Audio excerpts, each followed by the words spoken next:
मान्यवर आणि माझे अत्तरवाडीतले सर्व महिला मंडळ ग्रामस्थ सर्वांना जागतिक महिला दिनाच्या खूप खूप शुभेच्छा. इथे आम्हाला बोलून आमचा मान सन्मान केला, आम्हाला बोलण्याची संधी दिली, त्याबद्दल मी तुमचे खूप आभार व्यक्त करते.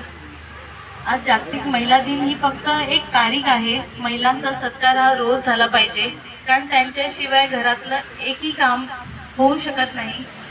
आणि मला असं वाटते पुरुष आणि महिलांमध्ये म्हणतात का पुरुष श्रेष्ठ नाही आहेत. आपण पुरुषांना जन्म देतो म्हणजे आपण किती महान काम करतो. महिला हीच श्रेष्ठ असू शकते आणि महिलांशिवाय त्यांचं काहीच कामही होऊ शकत नाही. महिला आज फक्त कुटुंबापुरता मर्यादित नसून तर पुरुषांच्या खांद्याला खांदा लावून ती चालत आहे. आणि सर्वात मला आनंदाची गोष्ट ही सांगू इच्छिते की मी आता वसई कोर्टात प्रॅक्टिस करते. वकील आहेत आम्ही दोघंही. तर कोर्टात सुद्धा पुरुषांपेक्षा महिला या वकील जास्त आहेत, याचा मला खूप अभिमान आहे. महिला कुठेच कमी पडत नाही आहे, कोणत्याच क्षेत्रात कमी पडत नाही आहे.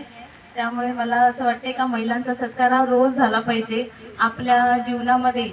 ज्या रोज महिलांचं म्हणजे हे होते आपला म्हणजे कोणतीही स्त्री आपल्या माझं म्हणणं की आपल्या संपर्कात येते कोणतीही स्त्री, मग ती मुलगी असो, स्त्री एक आई असो, तिचा सन्मान ठेवा, तिचा आदर ठेवा प्रत्येक पुरुषाने.